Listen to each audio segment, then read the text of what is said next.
पूछेंगे जिसके आपको उत्तर देने होंगे। जब हम शादी में जाते हैं तो क्या पहनते हैं? कपड़े। कपड़े किससे बने होते हैं? रेशों से। संश्लेषित रेशों के बारे में आप क्या जानते हैं? जब हमें गर्मी लगती है तो हम हवा कहाँ से प्राप्त करते हैं? पंखे, एसी, कूलर, इन सभी से। गुड। पंखे, एसी, कूलर इत्यादि किससे बने होते हैं? प्लास्टिक से। प्लास्टिक से आप क्या समझते हैं?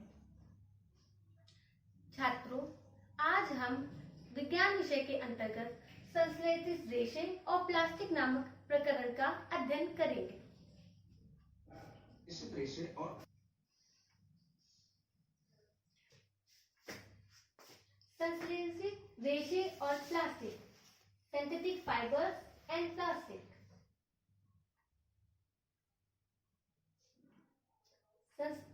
संश्लेषित रेशे और फाइबर, जिसकी हम सूची देख लेते हैं। रेशे और प्लास्टिक का संक्षिप्त विवरण। संश्लेषित रेशे क्या होते हैं? संश्लेषित रेशों के प्रकार नायलॉन, पॉलिएस्टर और एक्रिलिक। संश्लेषित रेशों के गुणधर्म, प्लास्टिक और उसके प्रकार, प्लास्टिक के अभिलाक्षणिक गुण, प्लास्टिक और पर्यावरण में क्या संबंध है, जो आज हम सीखने वाले हैं।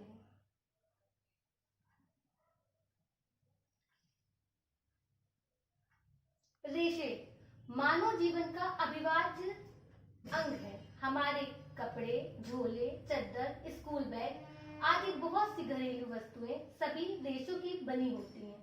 प्लास्टिक आज के युग में सबसे ज्यादा प्रयोग होने वाला पदार्थ है। यह विज्ञान का वह वरदान है जो आज अभिशाप बन चुका है, क्योंकि प्लास्टिक अब विघटित नहीं होता है। यह अभिशाप बन चुका है आज विज्ञान के लिए। रेशे, फाइबर।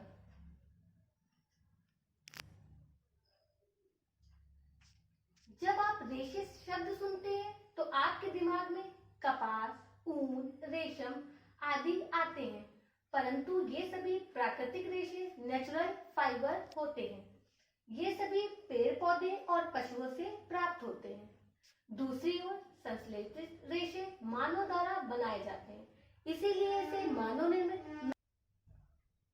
संश्लेषित रेशे क्या होते हैं? एक संश्लेषित रेशा बहुत सी छोटी छोटी इकाइयों से मिलकर बनता है। हर इकाई एक रासायनिक पदार्थ होता है। संश्लेषित रेशे भी एक प्रकार के बहुलक पॉलीमर होते हैं। पॉली यानी अनेक और मर यानी इकाई। दुनिया की हर जीवित वस्तु भी एक बहुलक है। सभी प्रकार के संश्लेषित रेशे पेट्रोल रसायन, पेट्रोलियम मूल का कच्चा तेल से विविध प्रक्रमों द्वारा तैयार किए जाते हैं।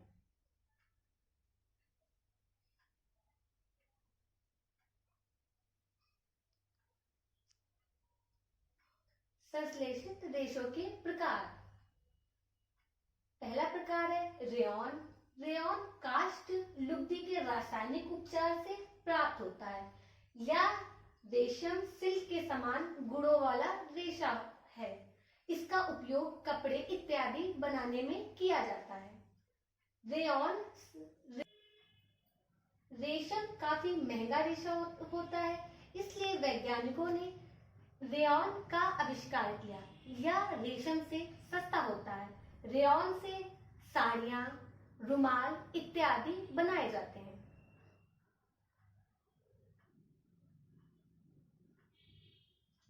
जिसका दूसरा प्रकार है नायलॉन। नायलॉन का निर्माण 1931 में कोयला, जल और वायु से किया गया। यह प्रथम रूप से संश्लेषित रेशा था। नायलॉन रेशा अति प्रबल, प्रत्यास्थ और हल्का होता है। इसका उपयोग अनेक वस्तुएं जैसे रस्से, तंबू, पर्दे, जुराबे इत्यादि बनाने में होता है। क्या आप जानते हैं कि नायलॉन का तार इस्पात स्टील के तार से अधिक प्रबल होता है? रासायनिक सूत्र में आप इसे देख सकते हैं, जिसकी दो इकाई है, नायलॉन 66 और नायलॉन 6। नायलॉन 66 एक इकाई के दो अणुओं से मिलकर बना होता है, जो हेक्सामिथाइल डायनामाइड और एडिपिक एसिड के संयोग से पानी के एक अणु निकालने से बनता है। और नायलॉन 6 एडिपिक एसिड से और नायलॉन 6 कैप्रोलैक्टम नामक 2 इकाइयों के रासायनिक संयोग से बनता है।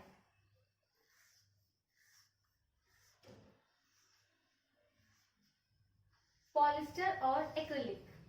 पॉलिस्टर पॉली प्लस स्टर एक तरह का रसायन जिसे एस्टर कहते हैं की इकाइयों से मिलकर बनता है।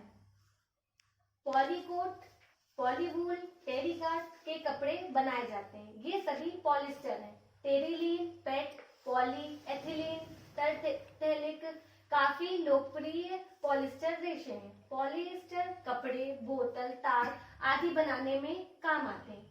पॉलिएस्टर एथेन डायनॉल की 2 इकाई, टर्टेलिक की 1 इकाई और 2 पानी के अणु निकालने से पॉलिस्टर बनता है।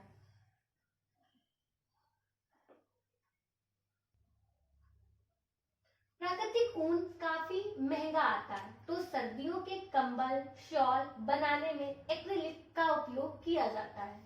यह ऊन के सदृश दिखता है, परंतु ऊन से सस्ता और टिकाऊ होता है। एक्रिलिक सर्दियों में जल्दी सूखता है या काफी हल्का रेशा होता है। इसीलिए वैज्ञानिकों ने एक्रिलिक को इजाद किया। संश्लेषित रेशों के गुणधर्म। आइए अब हम संश्लेषित रेशों के गुणधर्म के बारे में जानते हैं। संश्लेषित रेशे प्राकृतिक रेशों की तुलना में कम जल सूखते भी जल्दी हैं। इनका रखरखाव काफी सुविधाजनक होता है। संश्लेषित रेशे जलाए जाने पर पिघल जाते हैं, इसलिए प्रयोगशाला, रसोईघर जैसे स्थानों पर इनका प्रयोग नहीं करना चाहिए। ये पिघलकर शरीर पर भी चिपक सकते हैं।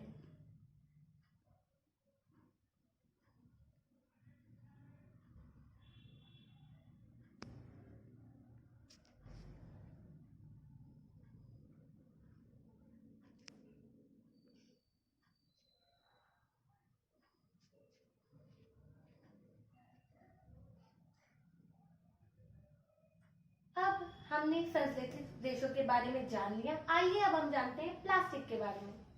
प्लास्टिक भी एक प्रकार का बहुलक पॉलीमर है। इसे पिघलाकर हर संभव आकार में ढाला जा सकता है, इसलिए इसके उपयोग से विभिन्न प्रकार की वस्तुएं बनती हैं। हमारे घर में बाल्टी, कुर्सी, मग आदि प्लास्टिक के ही होते हैं।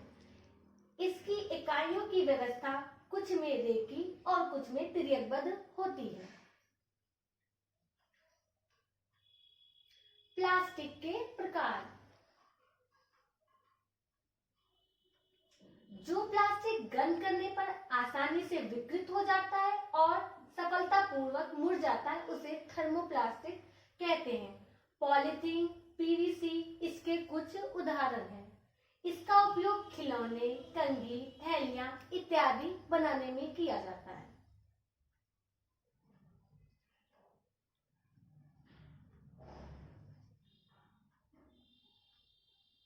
अब हम इसके बाद थर्मोसेटिंग के बारे में जानेंगे कि वह क्या होता है। थर्मोसेटिंग थर्मोप्लास्टिक के विपरीत होता है और वे जिसे एक बार सांचे में ढाल दिया जाए तो इन्हें ऊष्मा देकर भी नरम नहीं किया जा सकता है। उसे थर्मोसेटिंग प्लास्टिक कहते हैं। बेकेलाइट, मेलामाइन इसके कुछ उदाहरण हैं। या बिजली के बटन, फर्श के टाइल आदि बनाने में काम देता है। इसकी संरचना तिर्यकबद्ध होती है और इसे आसानी से पिघलाया नहीं जा सकता है। जैसा कि आप पिक्चर में देख सकते हैं, ये मेलामाइन के कुछ बर्तन हैं जो कि प्लास्टिक के बने हुए हैं। प्लास्टिक के अभिलाक्षणिक गुण। प्लास्टिक अभिक्रियाशील है। प्लास्टिक जल और वायु से अभिक्रिया नहीं करते हैं, इसलिए इनका प्रयोग रसायन और अन्य वस्तु के संचयन में किया जाता है। प्लास्टिक हल्का, प्रबल और चिरस्थायी है। प्लास्टिक बिजली और ऊष्मा का कुचालक है, इसलिए इसको बिजली के तार, ढकने और खाना बनाने वाले पात्रों के हत्थे बनाने के उपयोग में लिया जाता है। आइए अब जानते हैं प्लास्टिक और पर्यावरण में संबंध। प्लास्टिक जैव अनिर्णीकरणीय पदार्थ होता है, मतलब यह प्राकृतिक क्रियाओं द्वारा विघटित नहीं होता है। इसी कारण इसका निस्तारण एक प्रधान समस्या है। जहां सब्जी, फल या कागज को अपचित होने में कुछ दिन लगते हैं, वहीं प्लास्टिक को अपचित होने में कई सौ साल लग जाते हैं। प्लास्टिक जलकर भी विषैली धूम उत्सर्जित करता है, जो पर्यावरण को दूषित करती है।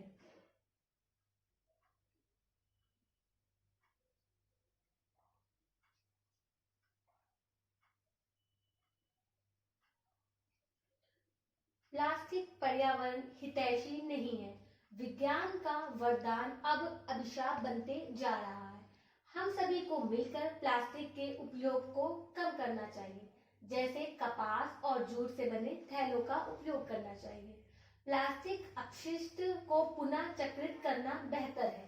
एक जिम्मेदार नागरिक होने के नाते हमें 5R सिद्धांत का पालन करना चाहिए, जो कि है रिड्यूस उपयोग कम करना, रीयूज पुनः उपयोग करना, रिसाइकिल पुनः चक्रित करना, रिकवर पुनः प्राप्त करिए, रीयूज उपयोग ना करिए।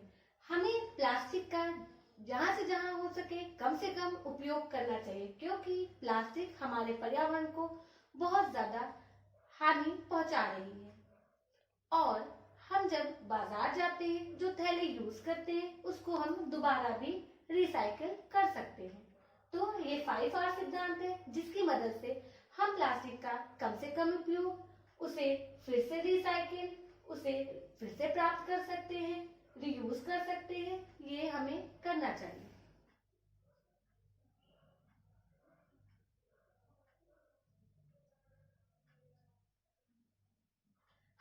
आइए अब देखते हैं हमने क्या सीखा।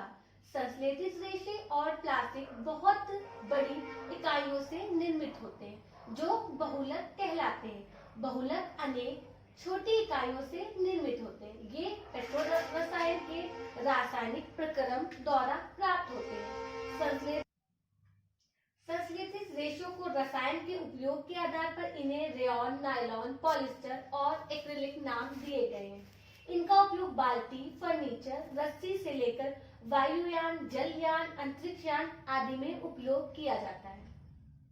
आज प्लास्टिक के बिना जीवन की कल्पना भी नहीं की जा सकती, पर घर हो या बाहर प्लास्टिक सभी हो रहे। प्लास्टिक पर्यावरण हितैषी नहीं है। इसका अपशिष्ट भूमि, जल अथवा वायु प्रदूषण करता है, क्योंकि यह जैव अनिर्णीकरणीय है। अतः हमें आवश्यकता है कि हम प्लास्टिक और संश्लेषित रेशों का उपयोग इस प्रकार करें कि हम इसके अच्छे गुणों का आनंद ले सकें और साथ ही सजीव समुदायों के पर्यावरणीय संकटों को न्यूनतम कर सकें। बच्चों, आज हमने संश्लेषित रेशे और प्लास्टिक के बारे में विस्तार पूर्वक जानकारी प्राप्त की। अब हम आपसे कुछ प्रश्न पूछेंगे, जिसके आपको उत्तर देने होंगे। बहुत सी छोटी छोटी इकाइयों से बनी संरचना को हम क्या कहते हैं? मेरा दूसरा प्रश्न, थर्मोप्लास्टिक के बारे में आप क्या जानते हैं? मेरा तीसरा प्रश्न, प्राकृतिक रेशे तथा कृत्रिम रेशे से बने वस्त्र क्या कहलाते हैं? अब हम आपको गृह कार्य देंगे, जो आपको घर से करके लाने हैं। प्लास्टिक के बारे में आप विस्तार पूर्वक लिखिए। संश्लेषित रेशों के बारे में आपने क्या जाना? प्लास्टिक के गुण लिखिए। संश्लेषित रेशों के किसी एक प्रकार का वर्णन करिए। प्लास्टिक के 2 उपयोग लिखिए। Thank you.